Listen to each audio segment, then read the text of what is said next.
Assalamualaikum warahmatullahi wabarakatuh. Halo anak-anak semuanya. Gimana nih kabar kalian hari ini? Ibu harap kalian kabar baik ya.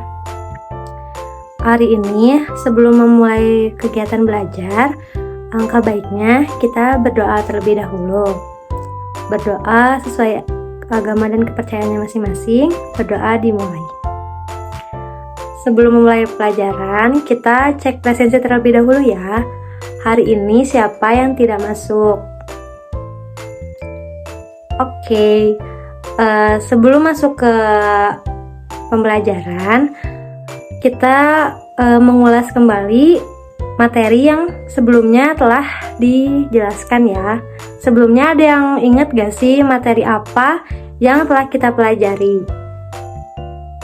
Ya betul ya, sebelumnya kita telah mempelajari tentang teks prosedur. Karena kalian sudah mengerti dan paham tentang teks prosedur, maka kita akan lanjut ke materi selanjutnya, yaitu teks negosiasi. Sebelum masuk ke pembelajaran, Ibu akan membacakan tujuan pembelajaran terlebih dahulu.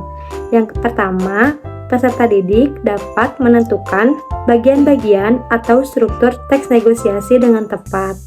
Yang kedua, peserta didik dapat menganalisis kalimat persuasif dalam teks negosiasi. Yang ketiga, peserta didik dapat menyimpulkan isi dan struktur teks negosiasi. Yang keempat, peserta didik mampu membuat dan menyusun teks negosiasi dengan memerhatikan struktur dan aspek kebahasaan. Yang kelima, peserta didik mampu mempresentasikan, mengomentari, dan merevisi teks negosiasi yang telah disusun. Sebelumnya, ada yang tahu gak sih apa yang dimaksud dengan teks negosiasi? Ya, betul ya.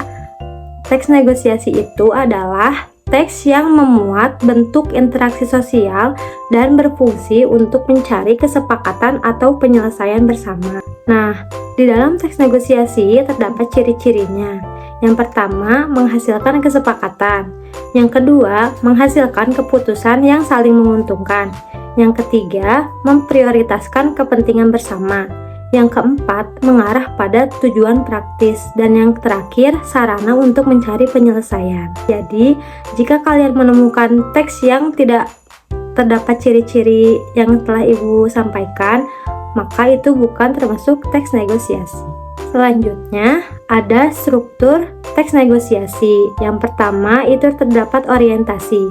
Orientasi itu adalah bagian awal dari teks negosiasi. Orientasi biasanya berisi salam atau sapa antara kedua belah pihak.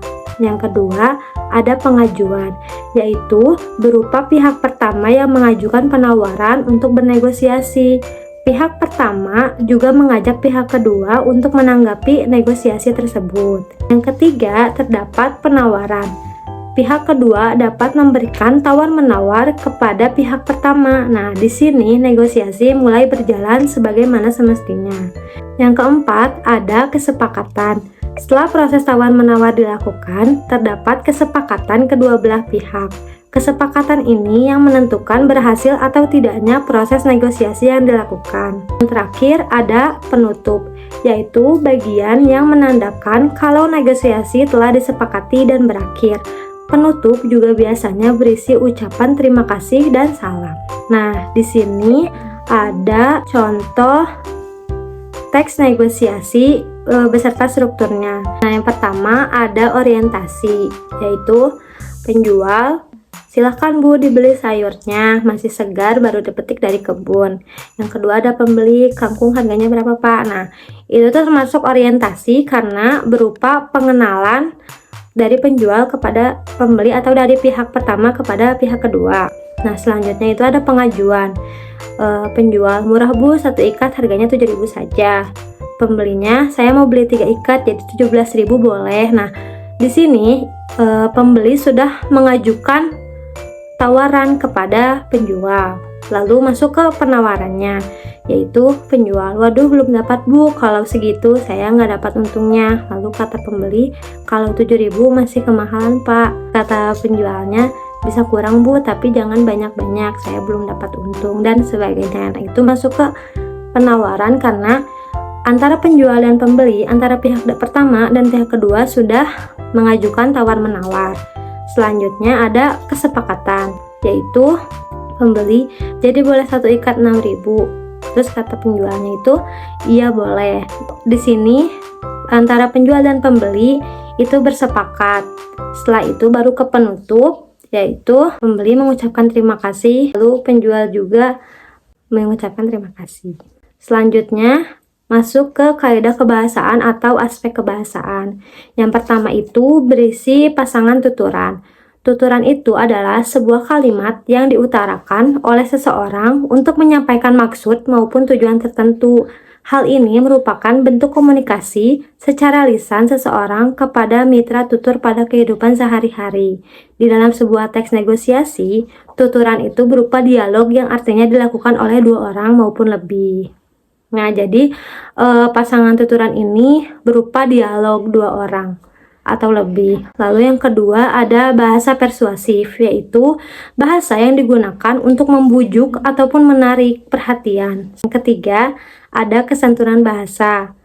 Nah, di samping mempunyai kalimat persuasif, di dalam teks ini juga harus menggunakan bahasa yang santun antara kedua belah pihak. Jangan sampai bahasa yang digunakan itu tidak enak gitu ya. Lalu yang keempat ada kalimat efektif, yaitu kalimat yang padat, singkat, jelas, lengkap, serta dapat menyampaikan informasi secara tepat. Jadi jangan panjang lebar tetapi berbelit-belit gitu ya. Materi dari teks negosiasi telah selesai. Apakah dari kalian ada yang bisa menyimpulkan apa sih teks negosiasi itu? Nah, betul ya. Jadi, teks negosiasi itu merupakan sebuah teks yang memuat interaksi antara dua orang atau lebih yang berfungsi untuk mencari kesepakatan atau penyelesaian bersama. Kalau begitu, Ibu akan memberikan kalian tugas. Kalian buatlah kelompok berjumlah 4-5 orang secara acak. Lalu setelah itu, kalian mengidentifikasi struktur dan kaidah kebahasaannya dari video yang telah Ibu simpan di Google Classroom. Lalu yang terakhir, kalian kumpulkan juga hasilnya ke Google Classroom yang telah Ibu siapkan. Sekian pemaparan materi dari Ibu tentang teks negosiasi. Semoga kalian dapat memahami ya penjelasan-penjelasan tadi. Ibu harap dalam pembelajaran kali ini kalian dapat memahami dan mengimplementasikan teks negosiasi di dalam kehidupan kalian. Alhamdulillah kita sudah menyelesaikan pembelajaran hari ini. Terima kasih karena telah memperhatikan. Wassalamualaikum warahmatullahi wabarakatuh.